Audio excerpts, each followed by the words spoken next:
Hola amigos, os doy de nuevo la bienvenida a este podcast resumen del conflicto de los siglos. Antes de comenzar el capítulo de hoy, donde hablaremos de una profecía significativa, te recomiendo que puedas leer en la Biblia los capítulos 8 y 9 de Daniel. En este capítulo vamos a estudiar dos profecías que están unidas.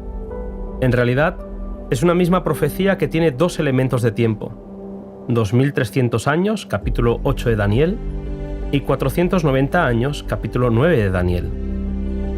Entramos en los capítulos histórico-proféticos del conflicto de los siglos. Espero que este audio te pueda ayudar a apreciar la profecía bíblica. Comencemos. En Estados Unidos, Guillermo Miller, agricultor íntegro y de corazón recto, decidió estudiar las Escrituras con profundo interés para analizar las aparentes contradicciones que algunos no creyentes le habían señalado. Empezando por el Génesis y leyendo versículo a versículo, Miller estudiaba a la vez que oraba buscando comprender con la Biblia todo pasaje aparentemente complicado. Estudió de forma especial los libros de Daniel y Apocalipsis, siguiendo los mismos principios de interpretación que en los demás libros de la Biblia, y con gran alegría comprobó que los símbolos proféticos podían ser comprendidos. Miller encontró que la venida personal de Cristo estaba claramente señalada en las Santas Escrituras. Leyó cuidadosamente los pasajes bíblicos que describían cómo sería esta venida, y su estudio le hizo llegar a la conclusión de que el periodo fijado para tal evento estaba por terminar. Otro elemento que llamaba poderosamente su atención en relación a la segunda venida de Jesús fue la gran cantidad de cómputos de tiempo o cronologías vinculadas a las profecías bíblicas. Entendió estos periodos de tiempo como tiempos señalados o revelados por Dios, y concluyó que para el gran evento de la venida de Jesús también debería existir una profecía de tiempo. Estudiando la Biblia se dio cuenta de que la profecía que parecía revelar con mayor claridad el tiempo del segundo advenimiento era la que encontró en Daniel 8:14. Hasta 2300 tardes y mañanas, y entonces el santuario será purificado. Siguiendo la regla que se había impuesto, la de dejar que las Escrituras se interpretasen a sí mismas, Miller llegó a saber que un día en la profecía simbólica representa un año, por lo que entendió que los 2300 días proféticos eran años literales, y entendió entonces que estos años se extendían mucho más allá del fin de la era judaica, por lo que el santuario del que estaba hablando no podía ser el santuario de Jerusalén, que ya había sido destruido. Miller, como otros cristianos de su época, aceptaban la creencia general que entendían que la tierra es el santuario, y dedujo por consiguiente que la purificación del santuario predicha en Daniel 8:14 representaba la purificación de la tierra con fuego en la segunda venida de Jesús. Llegado a este punto, le faltaba encontrar el punto de partida para saber la fecha del retorno de Cristo. Dedicó días y noches a estudiar con empeño las profecías de Daniel. Vio que el profeta no había entendido la visión de las tardes y mañanas del capítulo 8, pero que el ángel tenía la misión de hacerle entender la visión. La explicación del ángel no la encontró en el capítulo 8 de Daniel, sino que la encontró en el capítulo siguiente, el capítulo 9, donde hablaba de las 70 semanas. Miller entendió que las 70 semanas de Daniel 9 son 490 días, multiplicando 70 por 7, o años literales. Leyó que el ángel había declarado que las 70 semanas comenzaban con el decreto para reedificar Jerusalén, que se encuentra en el capítulo 7 de Esdras.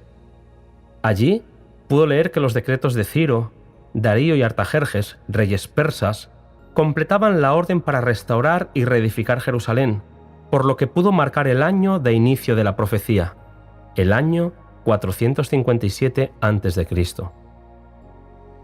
Partiendo de ese año, tan solo tenía que sumar. Al 457 a.C. le sumó los 490 años de la profecía bíblica y llegó hasta el año 34 de nuestra era. Según la Biblia, en la última semana o en los últimos 7 años de esta profecía pasarían cosas importantes. El año 27 significaría la aparición del Mesías príncipe. La palabra Mesías significa ungido, y Jesús fue ungido por el Espíritu Santo en ocasión de su bautismo, precisamente el año 27 de nuestra era. La profecía declaraba que en otra semana confirmaría el pacto a muchos, Sumando 7 años, que es lo que dura una semana, al año 27, llegamos al año 34, que coincide con el apedreamiento de Esteban y es el momento en el que la profecía había indicado que se terminaría el periodo especialmente concedido a los judíos, empezando a predicarse el evangelio a los gentiles. A la mitad de la semana, dice la profecía, hará cesar el sacrificio y la ofrenda. 3 años y medio después del bautismo, exactamente a la mitad de la semana según la profecía bíblica, Jesús fue crucificado. Elena White dice: con el sacrificio ofrecido en el Calvario, terminó aquel sistema de ofrendas que durante 4000 años había prefigurado al Cordero de Dios. Habiendo entendido la profecía de las 70 semanas, Miller pudo ahora saber cuándo concluiría la profecía mayor, la de los 2300 días. Partiendo del mismo 457 a.C., pudo concluir que los 2300 años llegarían a 1844, cuando el santuario habría de ser purificado. Elena White dice que al empezar a estudiar las Sagradas Escrituras, como lo hizo, para probar que son una revelación de Dios, Miller no tenía la menor idea de que llegaría a la conclusión que había llegado. Apenas podía él mismo creer en los resultados de su investigación, pero las pruebas de la Santa Escritura eran demasiado evidentes y concluyentes para rechazarlas. Era el año 1818 cuando Miller llegó a esta conclusión y su corazón ardía de gozo al pensar que en pocos años vería volver a Jesús. No pudo menos que sentir que era su deber compartir todo lo que él había recibido, y empezó a presentar sus ideas en un círculo privado siempre que tenía la oportunidad, aunque en realidad tardó 9 años en exponer su fe en público. Con temblor, comenzó a conducir a sus creyentes paso a paso a través de los periodos proféticos hasta la segunda venida de Jesús. Predicaba con tal fervor que despertaba el interés de la gente en los grandes asuntos de la religión, y lo invitaban a predicar en las iglesias protestantes de casi todas las denominaciones. Su predicación, como la de los primeros reformadores, tendía más a convencer el entendimiento y a despertar la conciencia que a excitar las emociones. En 1833, 2 años después de haber empezado su predicación pública, apareció la última de las señales que habían sido anunciadas por el Salvador como precursoras de su segundo advenimiento. Jesús había dicho: las estrellas caerán del cielo, Mateo 24:29. Fue el 13 de noviembre de ese año. Aquella noche, todo el cielo estuvo constantemente surcado por una lluvia incesante de cuerpos que brillaban de forma deslumbradora desde las 2 de la madrugada hasta plena claridad del día. Así, se realizó la última de las señales de su venida, acerca de las cuales Jesús había dicho a sus discípulos: cuando viereis todas estas cosas, sabed que está cercano, a las puertas. Muchos de los que presenciaron la caída de las estrellas la entendieron como una señal, y así fue dirigida la atención del pueblo hacia el cumplimiento de la profecía, y muchos fueron inducidos a hacer caso del aviso del segundo advenimiento. Elena White afirma: como los argumentos basados en los periodos proféticos resultaban irrefutables, los adversarios trataron de prevenir la investigación de este asunto enseñando que las profecías estaban selladas.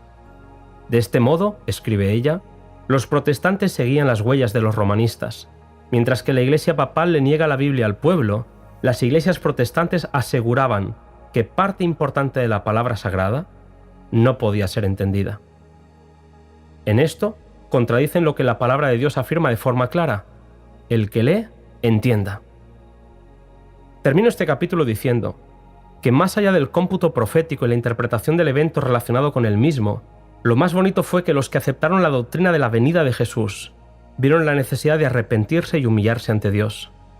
Nueva vida espiritual se despertó en los creyentes y el Espíritu actuaba con poder entre los que creían. La Iglesia se estaba preparando para el encuentro con Jesús.